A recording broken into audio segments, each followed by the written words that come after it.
Olá, boa noite. O Hora do Voto começa agora. A TV Gazeta, em parceria com o Estadão, a Rádio Jovem Pan e o Twitter, como você acabou de assistir, promoveu hoje um debate com 7 candidatos ao governo de São Paulo. Durante mais de 2 horas, eles tiveram a oportunidade de apresentar as suas propostas. E a Luciana Magalhães continua conversando com o jornalista Evandro da Silva e Silva, do Departamento de Mídias Sociais da TV Gazeta. É ele quem analisa os gráficos do Twitter sobre o debate. Lembrando que... Vamos falar com o Luciana agora. Olá, Gabriel. Bem, lembrando que mais de 1000 tweets já foram feitos, né? E agora a gente vai fazer, na verdade, essa repercussão, né? Vamos fechar, né, após esse debate, fazer essa análise, né? Esse apanhadão. Correto, do que aconteceu no Twitter durante esse debate. A gente vai mostrar agora qual gráfico. Isso, vamos dar uma olhada aqui no consolidado. No consolidado, então, que vai mostrar aí, no geral, como é que foi os comentários a respeito dos candidatos no Twitter, Isso, né? aqui, na verdade, são os tweets que foram feitos por meio da hashtag Gazeta Estadão JP, e eu gosto sempre de frisar que é uma análise que não é qualitativa e sim quantitativa, então não representam só menções positivas ou negativas, mas sim o conjunto delas, né? Então a gente tem aí o candidato do PSDB, João Dória, com 31% do total das menções, né? Em segundo lugar, isso se alternou bastante durante o debate, né? Mas o segundo lugar, agora no momento com 22%, o candidato do PT, Luiz Marinho, né? Numa terceira posição, o candidato Márcio França do PSB. E aí a gente tem a sequência com o candidato do MDB, Paulo Scaff, com 13% das menções, a professora Lisete, do PSOL, com 8%. Que inclusive aumentou bastante durante o debate, Isso, né? Exatamente. Ela começou, né, com 2%, 3%, e aí, durante os embates que ela teve com os outros candidatos, deu para ver que ela foi ganhando mais espaço aí nessas menções, né? E, por fim, o candidato Rodrigo Tavares, do PRTB. Muito bem. Já, Evandro, a gente volta com mais gráficos, fazendo essa análise do Twitter, porque agora os repórteres da TV Gazeta conversam com os candidatos ao governo de São Paulo, agora, depois que encerrou esse debate, para ver o que eles acharam desse debate. Vamos agora falar com Fernanda Azevedo, que está agora com o candidato João Dória. Fernanda, é com você. Olá, Luciana, isso mesmo. Nós começamos nosso giro de entrevistas com candidatos, com o candidato João Dória do PSDB. Como é que o senhor avalia a sua participação no debate? Fernanda, primeiro eu avalio bem o debate, sempre é positivo. E nós tivemos a oportunidade aqui de colocar com clareza que eu sou um liberal. Defendo a livre iniciativa, defendo um Estado menor, mais eficiente, focado na educação, na saúde, na segurança pública, na habitação e no transporte público e no atendimento aos mais pobres e mais humildes. E defendo muito a geração de emprego e renda através de investidores nacionais, investidores internacionais, que eu tenho a capacidade, por conta de 45 anos atuando no setor privado, de atrair para gerar novos investimentos no agronegócio, na indústria, no comércio e no setor de serviços. É isso que vai gerar empregos e com empregos teremos prosperidade social em São Paulo. O senhor se sentiu um pouco alvo aí dos outros candidatos? Como é que o senhor avalia essa questão aí de o senhor ter se tornado um pouco alvo deles aqui nesse debate? Fernanda, normal. Eu tenho liderado as pesquisas há 6 meses. Quem lidera a pesquisa está sujeito a esse tipo de ataque. Mas eu relevo e coloco isso como parte do debate democrático. O mais importante para você que está nos assistindo, nos acompanhando pela internet, pela Jovem Pan e vai ler no Estadão, são as propostas. Propostas claras, propostas tranquilas para geração de emprego, modernidade, colocar o Estado de São Paulo no plano global, fazer com que São Paulo tenha um entendimento de um Estado que é uma nação que pode gerar prosperidade, pode gerar empregos e atender melhor a sua população, principalmente a mais carente. Agora, as pesquisas mais recentes mostram o senhor aí com uma posição aí apertada junto ao candidato Scaff. Como é que o senhor avalia aí? Como é que vai ser a reta final dessa campanha agora para manter aí o seu nome em alta? Fernanda, eu respeito todos os candidatos indistintamente, todos devem merecer respeito. E, obviamente, a opinião pública também. Mas vamos trabalhar e apresentar, como fizemos aqui, as nossas propostas. É você que está nos assistindo, é que toma a decisão no dia 7 de outubro. E eu espero que você possa digitar 45 e votar em João Dória para governador de São Paulo. Obrigada. E agora nós vamos a um outro ponto aqui do Teatro Gazeta com a repórter Carla Rodeiro. Carla. Olha, eu estou aqui ao lado do candidato Paulo Scaff, do MDB, que vai nos contar também o que ele achou. Você acha que foi uma oportunidade para explicar um pouco melhor as suas propostas? Mas sempre é, né? É boa. Quem deve avaliar, no fundo, é o eleitor, né? O importante de um debate é o eleitor poder conhecer melhor cada candidato, conhecer a sua postura, seus argumentos, sua visão, seus projetos, soluções, enfim. O importante é essa avaliação do eleitor. Mas eu creio que sempre um debate adiciona. Se não resolve todas as questões, se não esclarece totalmente as coisas, mas no conjunto dos debates, são 6 debates só de televisões, sem dúvida nenhuma, o eleitor terá uma oportunidade de chegar a uma conclusão sobre os candidatos. E mais os programas eleitorais, e mais as entrevistas de rádio, sabatinas. É muito importante. Tudo isso é a prática da democracia, que é uma coisa maravilhosa. Então eu espero que tenha dado uma contribuição para que aqueles que tiverem assistido esse debate possam ter me conhecido um pouquinho mais. Como é que o senhor vai agora conduzir a sua campanha, o senhor estando empatado tecnicamente com o candidato João Dória? Vai mudar a estratégia, vai manter a estratégia? O que o senhor vai fazer para deslanchar? Olha, a minha campanha tem sido uma campanha muito simples, é uma campanha de verdade. O nosso V, o símbolo da campanha, que é um V, não é V da vitória, porque vitória são circunstâncias, é destino, é vontade de Deus, é decisão do eleitor de São Paulo, é o V da verdade. Nós vamos continuar falando a verdade, apresentando propostas firmes, coisas que a gente tem convicção, que a gente acredita que possa melhorar as coisas em São Paulo, a educação, a saúde, a segurança, o emprego, o desenvolvimento, o respeito aos idosos, às mulheres, enfim. E é por isso que eu quero ser governador, para transformar São Paulo num grande estado, exemplo para o mundo. Ok, muito obrigada, candidato. Obrigado. Nós voltamos agora com a repórter Fernanda Azevedo. Fernanda. Oi, Carlos, estou aqui com o candidato Márcio França, do PSB. Gostaria que o senhor fizesse uma avaliação, né? Um ponto quente da campanha agora, esse debate que a TV Gazeta promove agora, como é que foi a sua participação? Eu gostei, acho que ficou bem claro quem tem preparo, quem não tem, não é? Você faz as perguntas mais óbvias para as pessoas, se elas não sabem responder, é porque elas não se prepararam, né, adequadamente. Eu estou completando mais de 30 anos de vida pública, fui prefeito, fui reeleito com 93% dos votos, cumpri meu mandato inteirinho, fui vice-governador, fui secretário de Estado, sei o que estou fazendo, me preparei para isso, né? São Paulo não pode ser uma experiência de vaidade, né? E eu tenho dito para todo mundo que quando as pessoas conhecerem os candidatos, os principais candidatos, vão poder escolher aquele que estiver mais preparado, aquele que é à altura do desempenho e do tamanho de São Paulo. O que o senhor pretende fazer agora na campanha, né, para conseguir ir para o segundo turno? Eu vou, conforme eles ficarem conhecidos, eles vão caindo. Isso é certo. Porque, como você percebeu, eles não têm preparo, né? Eles não têm um preparo adequado. São pessoas que são inteligentes, são ricas, têm seus méritos. Mas no privado, eles não têm nenhuma noção de poder público, né? Eles falam umas coisas, veja bem, você não saber o número de funcionários do Estado, não saber o quanto que deve o Estado de São Paulo, é o mínimo que a pessoa tem que ter, é saber qual é a cor da bandeira de São Paulo. Por isso que eu falo, não adianta ficar acelerando, se você não engatar, o carro não sai do lugar. A estratégia agora, então, é ir para a rua, qual que é? Não, a estratégia é a gente continuar trabalhando, não é? Fazer os nossos programas, colocar creche para todas as crianças de São Paulo, tocar as mais de 1000 obras que nós estamos fazendo em São Paulo. Isso já é em si uma campanha, porque as pessoas acabam conhecendo a gente e conforme ficam me conhecendo, elas têm a chance e a oportunidade de escolher aquele que é melhor, aquele que é mais preparado, aquele que é mais experiente para governar o Estado de São Paulo. Certo, muito obrigada, então. E voltamos com a repórter Carla Rodeiro. Agora eu estou aqui ao lado do candidato Luiz Marinho, do PT. Candidato, o que o senhor achou desse debate? Foi uma boa oportunidade para o senhor?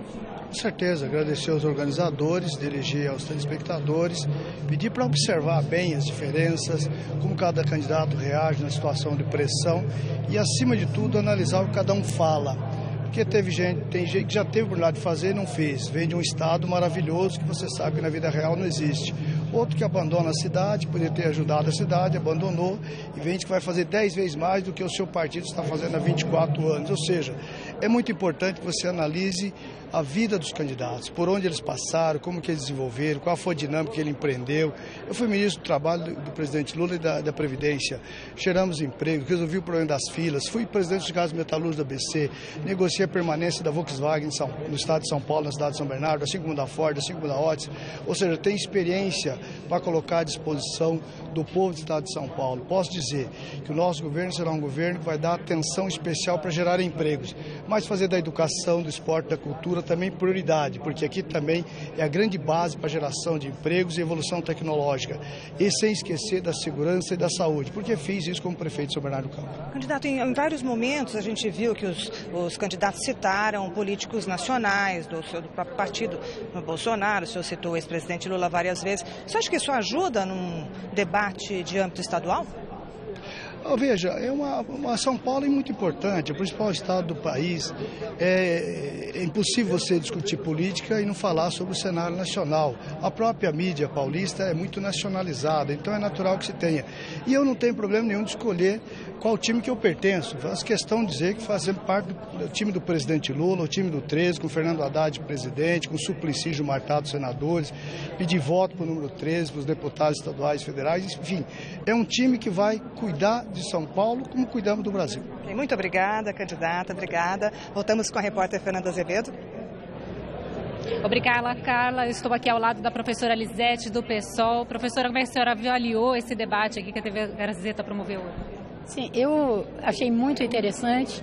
É sempre um espaço, eu agradeço à TV Gazeta e à Fundação Casper Libero, essa oportunidade de nós termos a chance de apresentarmos com um pouco mais de moderação, não é? E de tempo os nossos projetos. Não é? O PSOL é um partido que tem um tempo muito pequeno na televisão, entre 7 e 9 segundos, portanto aqui a gente teve realmente um pouco mais de tempo para avaliar, para os telespectadores avaliar as nossas propostas e dos nossos adversários. Como é que é combater essa falta de tempo na televisão, né? Como é que a senhora faz? Quais são as estratégias do partido? Olha, a estratégia do partido é colocar militância na rua, não é? E, obviamente, hoje nós temos um aliado que são as redes sociais. Sem elas, sem dúvida nenhuma, nós não nos conseguiríamos fazer conhecer. E nós estamos apostando no boca a boca, chamando as mulheres para observar mais uma professora mulher candidata, única, que ousou ser candidata,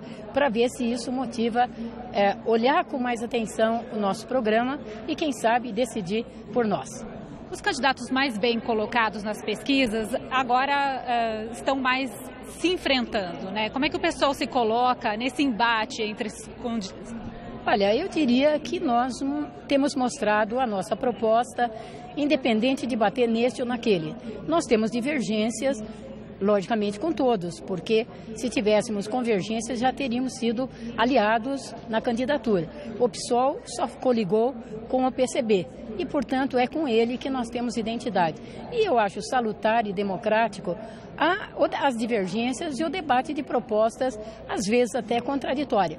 Eu sei que parte dos meus adversários quer privatizar tudo e eu quero reestatizar algumas coisas. Certo, muito obrigada. Então, voltamos com Carla Rodeiro. Eu estou aqui agora ao lado do candidato Rodrigo Tavares, que é do PRTB. Candidato, foi bom esse debate para o senhor? Você acha que deu para expor as suas ideias com mais clareza? Olha, foi um debate propositivo e eu acredito que assim será até o final da campanha.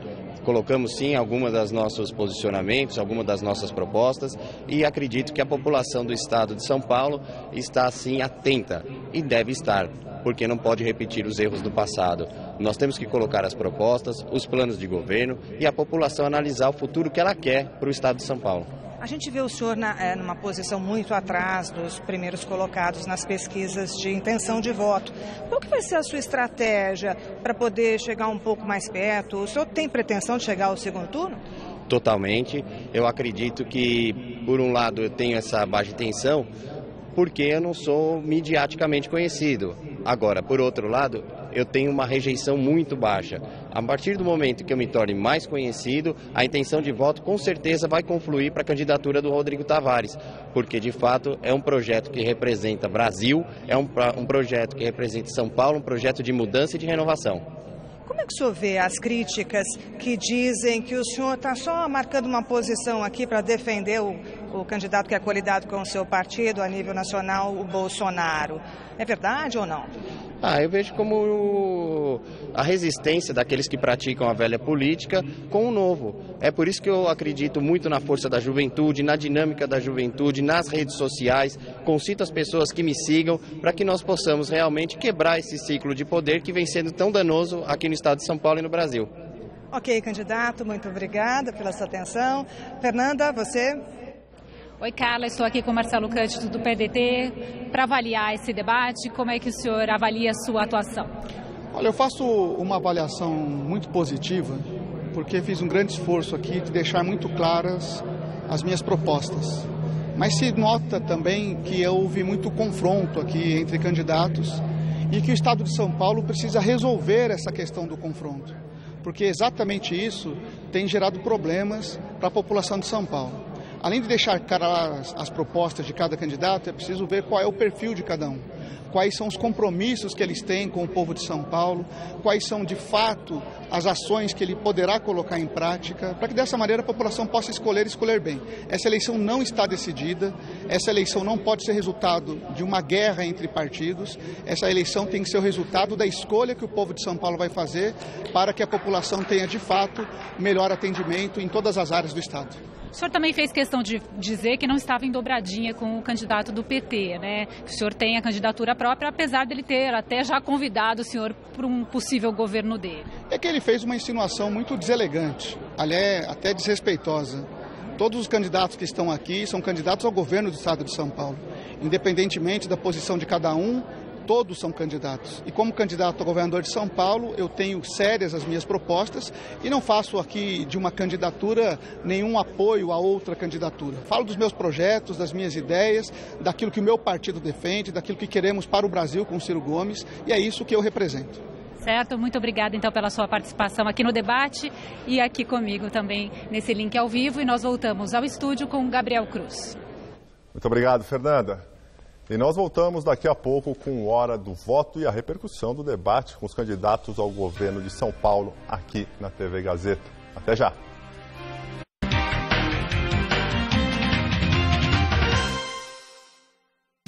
Neste domingo, tem sanção no Brasileirão.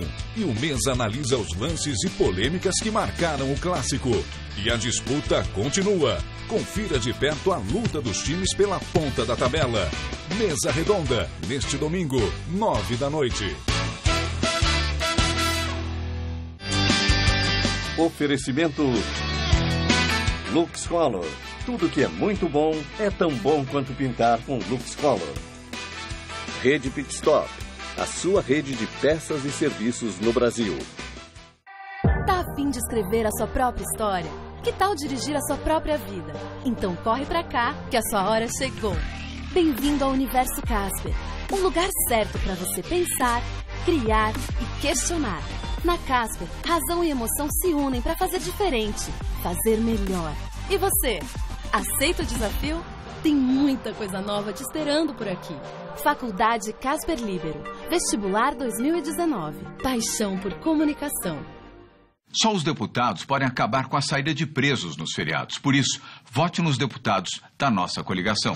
Fui prefeito regional de Pinheiros e sei que você quer votar em gente nova nesse ano, com experiência. Paulo Matias, 45800. Olá, amigos. Trabalho por um estado mais fraterno e eficiente. Por isso eu peço o seu voto. Augusto Duarte, 45633, com Geraldo e João Dória.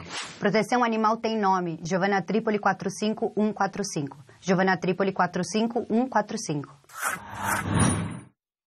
Lá vai o candidato, cumprimentou a mãe e beijou a criança. Tudo isso de cavalete debaixo do braço. Olha o cavalete, olha o candidato. Tá atravessando a rua, olha lá. Vai colocar o cavalete atrapalhando a passagem. Subiu a bandeira do impedimento. A cidadã denunciou para o Ministério Público. A regra é clara. No jogo da eleição, você também apita. Aprenda a denunciar na página do Ministério Público de São Paulo. Sim, não vale mais nada essa jogada. Apoio Fundação Casper Líbero.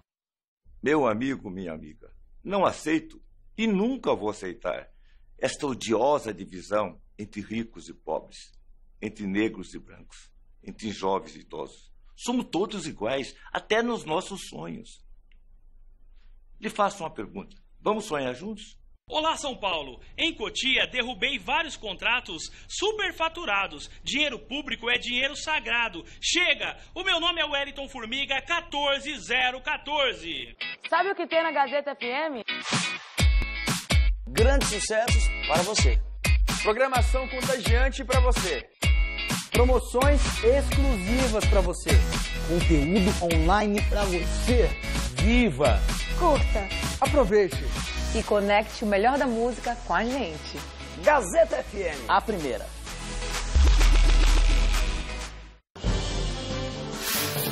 É a educação que liberta, já dizia Nelson Mandela. Essa educação libertadora que me libertou também. Eu optei por estudar e o estudo me levou aonde eu estou. Como senadora, tenho a obrigação de buscar recursos para a educação. Você, Cidinha, estudou, trabalhou e venceu. E ela quer ser senadora para dar a mesma oportunidade a todos os jovens de São Paulo. Nesta segunda, você aprende a fazer uma lasanha de bolacha aqui no Mulheres. Pronto pra trabalhar, pronto pra resolver. Já mostrou que é capaz, vai chegar pra fazer.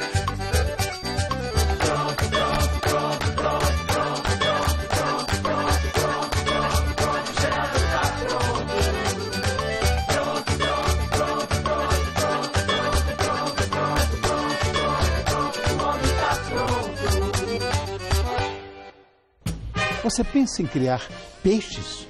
Então vem conferir a dica do Todo Seu. O povo quer emprego pra voltar a ser feliz. O PT com a força do povo canta forte, a gente diz. Vem comigo! É a certeza, é a coragem, um homem de muita luta, é Gilmar Tatu 32. O senador do Lula é a certeza, é a coragem, um homem de muita luta, é Gilmar Tatu 32. O senador do Lula.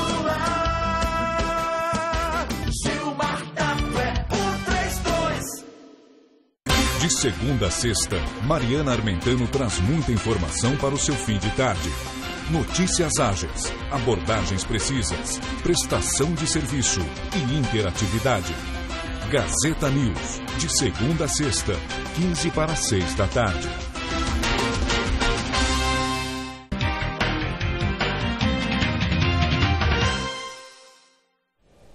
Estamos de volta com o programa Hora do Voto. A TV Gazeta, em parceria com o Estadão, a Rádio Jovem Pan e o Twitter, promoveu agora à tarde, o início da noite, um debate com 7 candidatos ao governo de São Paulo. Novamente falamos com a jornalista Luciana Magalhães, que traz a análise gráfica do Twitter. Luciana?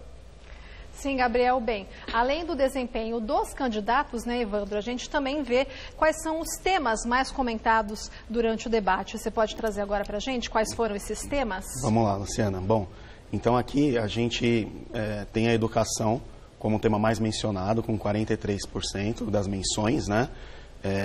Isso dos eleitores que, por meio do Twitter, utilizam sempre a hashtag, né? Sim. E associam a ela algum tema relacionado às discussões que aconteceram no debate, né? Uhum. E aí segurança também tem sido bastante abordada, então por isso que ela está na segunda posição, né, com 26%, seguido da saúde, com 19%, né? Uhum. E aí, para terminar esse ranking, né, uhum, corrupção com 10% e economia com, né, mudou agora, né, isso...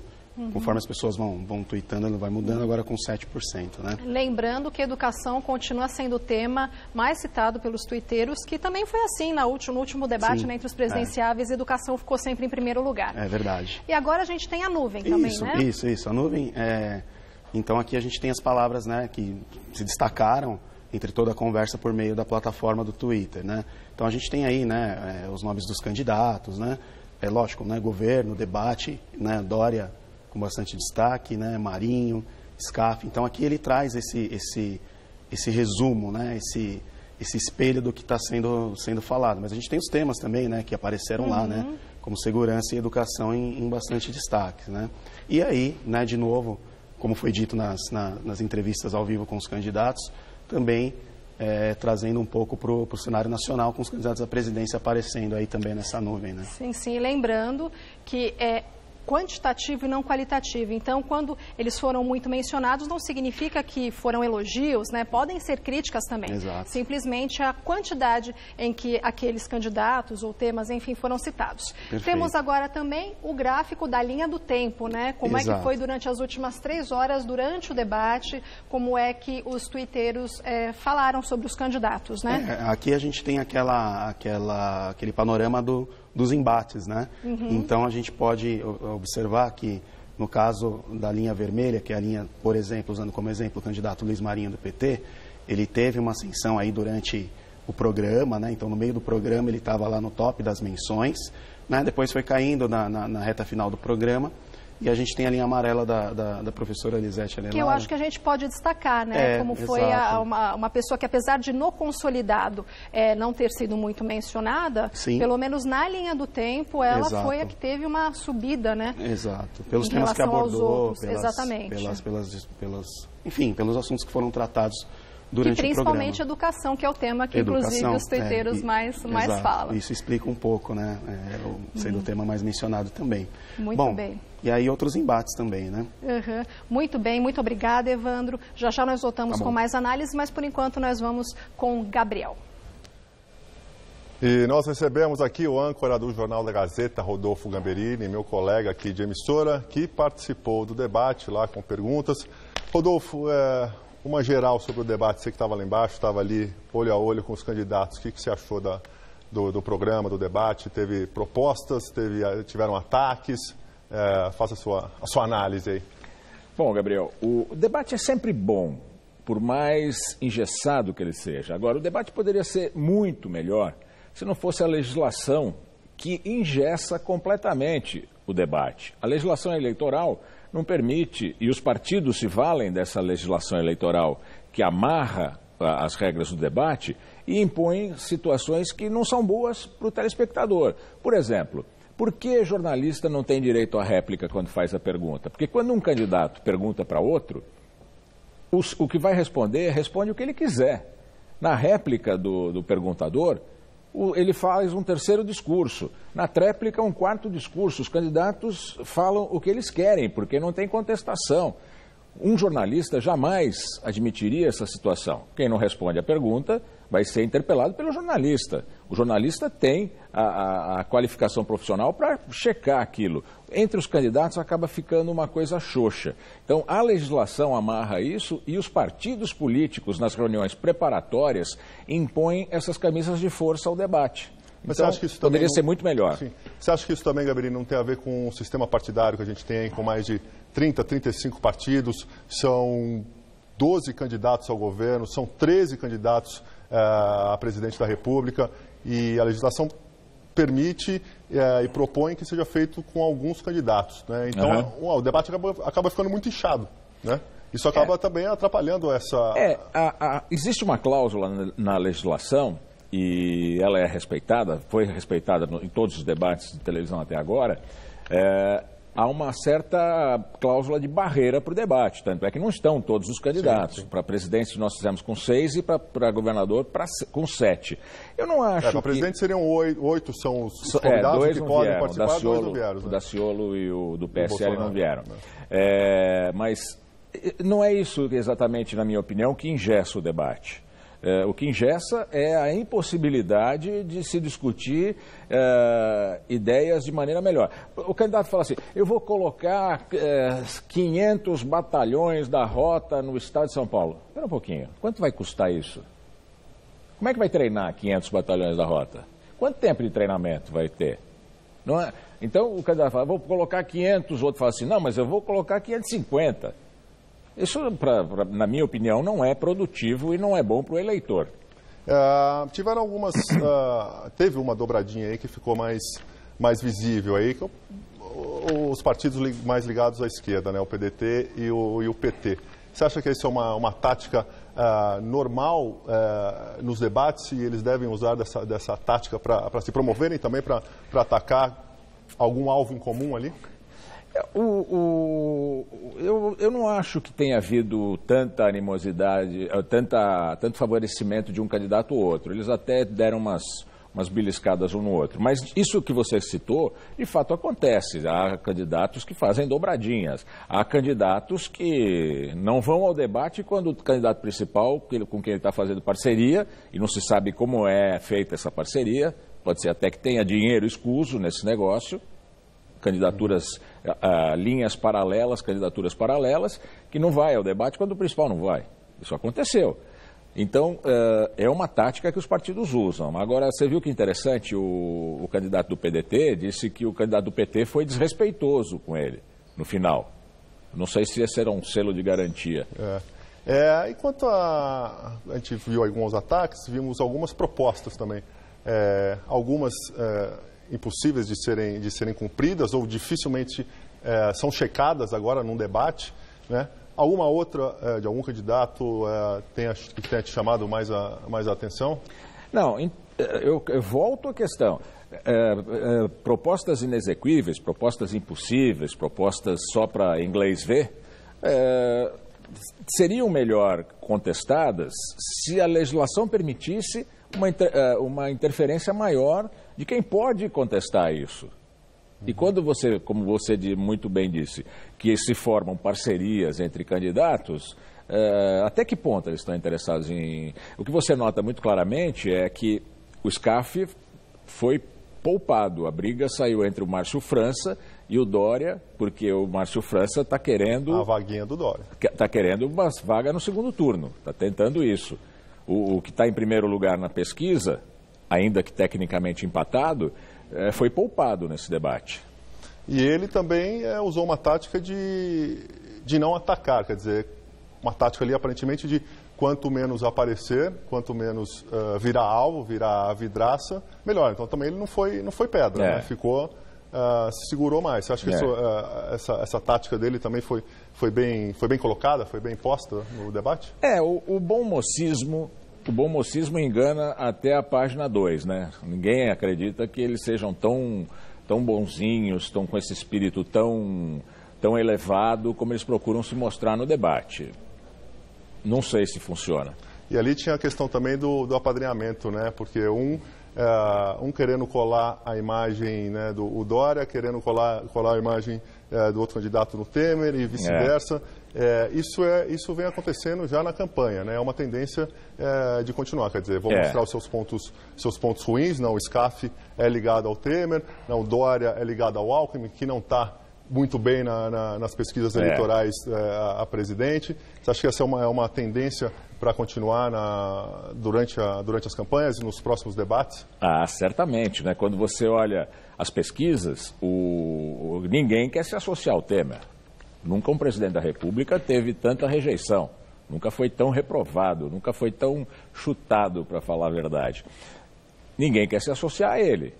Ao mesmo tempo, você vê que o Luiz Marinho, o candidato do PT, o tempo todo, toda vez que ele teve a oportunidade, ele disse que era o candidato do Lula. E também foi criticado por isso. Foi criticado por isso. Está cumprindo pena, ser um candidato de ficha suja, né? Exatamente, A direita tenta pintar essa associação com o Lula como algo ruim. E a esquerda tenta pintar essa associação com o Lula como algo bom. O eleitor decide. Só mais uma para a gente encerrar, Gamberini. A eleição a governadora é feita junto com a eleição presidencial e também com os candidatos para o legislativo.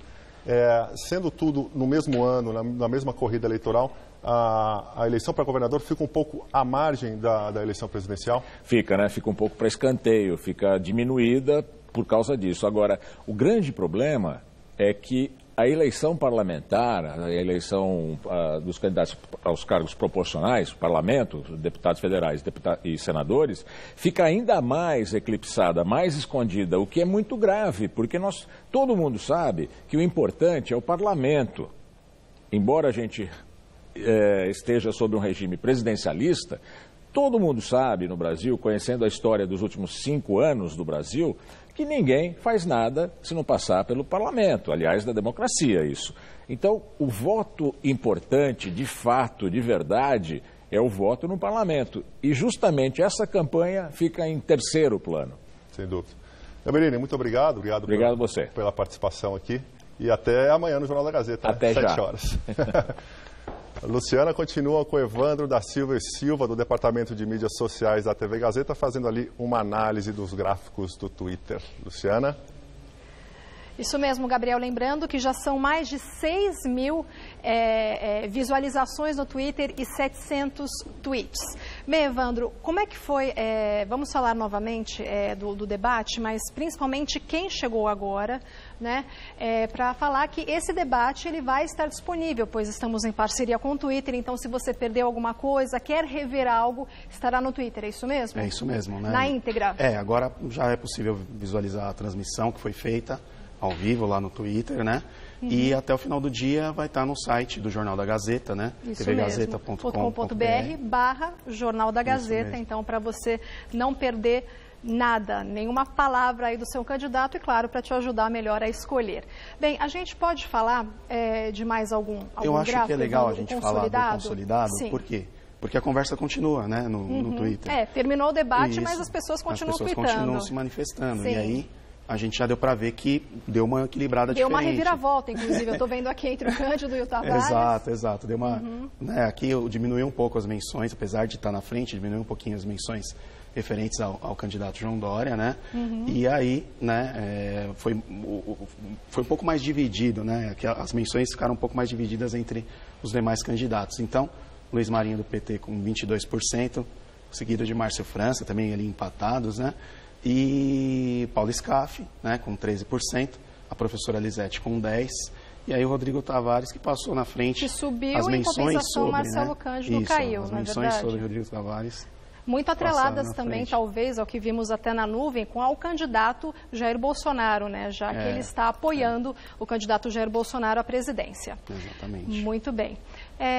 Já nós temos aí a nuvem novamente para ver se teve alguma... Não, temos o gráfico legal, a linha, né? Continua a questão também do Luiz Marinho, do PT, né? Sendo mais citado, e a professora Lisete Arelaro também, né? Com essas curvas, né?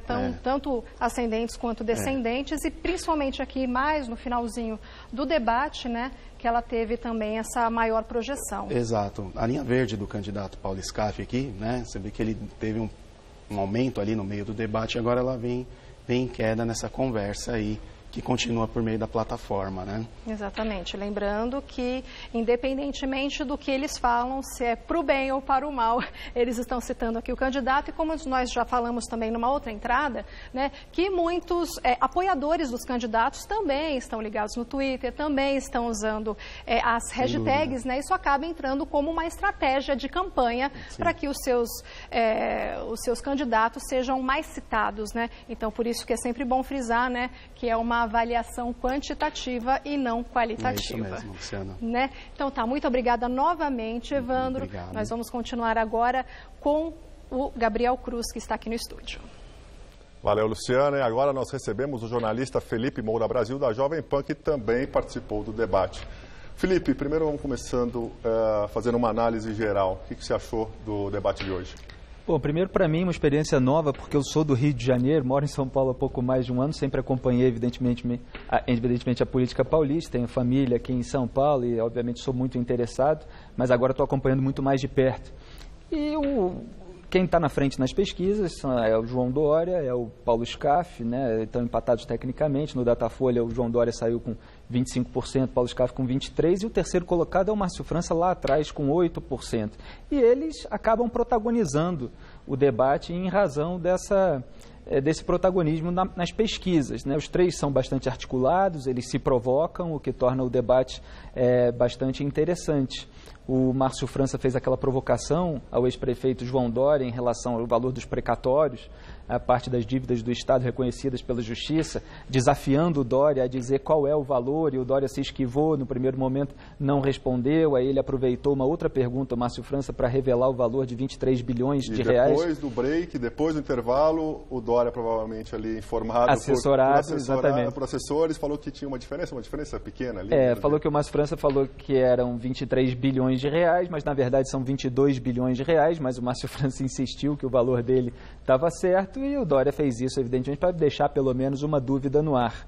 Então, essas provocações são interessantes. O Paulo Scaff, que é do MDB, muitas vezes é associado ao presidente impopular Michel Temer. O MDB também tem muita sujeira envolvendo o partido. Lá no meu Rio de Janeiro, a cúpula do MDB foi presa, né? Sérgio Cabral, Eduardo Cunha, Jorge Pisciani, Edson Albertassi, Paulo Melo, mas tem ainda o senador Renan Calheiros de Alagoas, que tem uma dúzia de ações no Supremo Tribunal Federal. Gedel Vieira Lima, ministro, foi preso também. Eliseu Padilha e Moreira Franco são investigados. Mas, apesar de tudo isso, ele fala em vamos olhar para frente.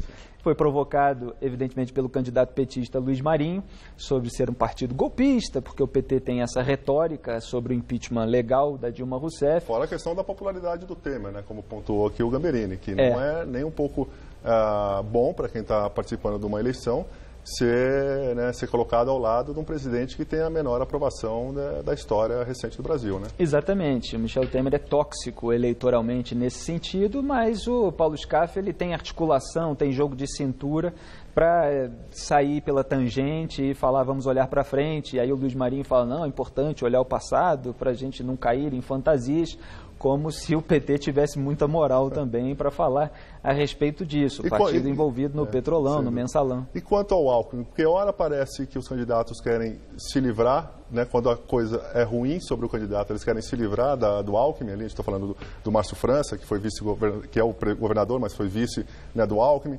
O Dória também, quando vale para ele está próximo do Alckmin. Quando não vale, ele tenta afastar um pouquinho. Como é que você vê essa situação dúbia? Isso faz parte dos contorcionismos retóricos dentro de uma eleição. Aquilo que é favorável, o candidato evidentemente se cola. Aquilo que é negativo, ele tenta se afastar. Uma briga mais ou menos caseira essa do João Dória com o Márcio França, que é o atual governador, que era vice do Geraldo Alckmin. Então, o Dória, que é do partido Geraldo Alckmin, afiliado político do Alckmin, eles ficam nessa briga, mas que acaba sendo, evidentemente, divertida. Há alguns dados recentes sobre educação que foram abordados também nesse debate. O Ministério da Educação revelou no dia 30 de agosto que o ensino médio, os alunos estavam em queda nas notas de português e matemática, então isso foi bastante abordado, e aí vem as críticas ao governo do PSDB em relação a isso. O Paulo Scaff mostra ali o que ele fez por meio do Senai, e aí a professora, candidata do PSOL, fala que o Senai tem dinheiro dos pagadores de impostos e ela quer levar isso para todo mundo. O PSOL sempre tenta se vincular, e essa candidatura da Lisete é também para vincular o PSOL ao sistema de ensino. Eles são muito vinculados lá no meu Rio de Janeiro, com consequências às vezes bastante desastrosas.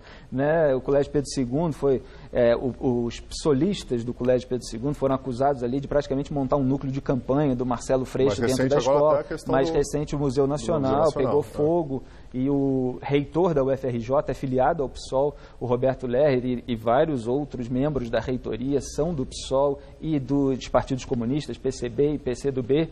Então, mas ela ali, ao mesmo tempo, falou contra o projeto Escola Sem Partido, porque quer levar a bandeira de proteção da mulher às escolas. E eu acho que as pessoas têm que aprender realmente português, matemática, ter as informações de história, porque quando as pessoas têm as ferramentas mentais, elas desenvolvem automaticamente um pensamento crítico e são capazes de filtrar essas sínteses ideológicas. Quando as pessoas ficam pregando muito pensamento crítico numa idade ainda tenra, na verdade estão fazendo ali uma tentativa de doutrinação ideológica, já impregnar a mente dos alunos com as ideias pré-concebidas do partido. Ô Felipe, a gente fazendo a análise do Twitter aqui com a Luciana, a gente vê que a Luciana ali dá só os gráficos, obviamente, não tem tempo ali para dar os comentários, né? Até porque você vai deixar muita gente de fora, mas um comentário que é bastante comum, que foi bastante comum hoje, sobre os internautas, os tuiteiros aí, dizendo sobre o despreparo dos candidatos. Você que estava lá, você que escutou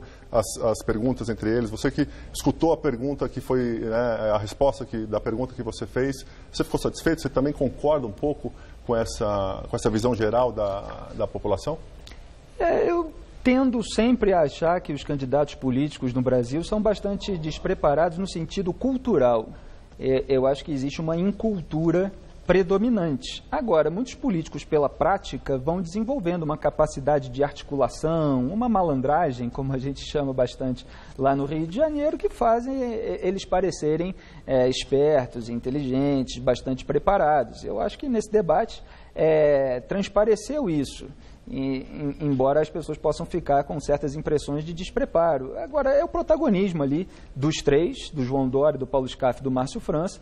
O Marcelo Cândido do PDT está mais aí nessa disputa para dar palanque para o Ciro Gomes aqui em São Paulo, que é o candidato presidencial do partido. O Rodrigo Tavares, candidato do partido Bolsonaro, também está ali defendendo o Bolsonaro, que frequentemente é atacado pela candidata do PSOL, a Lisete, que está ali defendendo as bandeiras do PSOL. No Brasil inteiro isso faz parte, né? Ô Felipe, eu te agradeço demais a sua presença aqui no debate e também aqui no Hora do Voto. E até uma próxima. Valeu mesmo. Muito obrigado a vocês. É um prazer enorme. Bom, e agradecemos vocês de casa pela audiência. Lembrando que foram mais de 2.000 usuários assistindo o debate pelo Twitter e mais de 7.000 tweets com a hashtag Gazeta Estadão JP. Muito obrigado, tenha uma excelente noite e até amanhã no Jornal da Gazeta.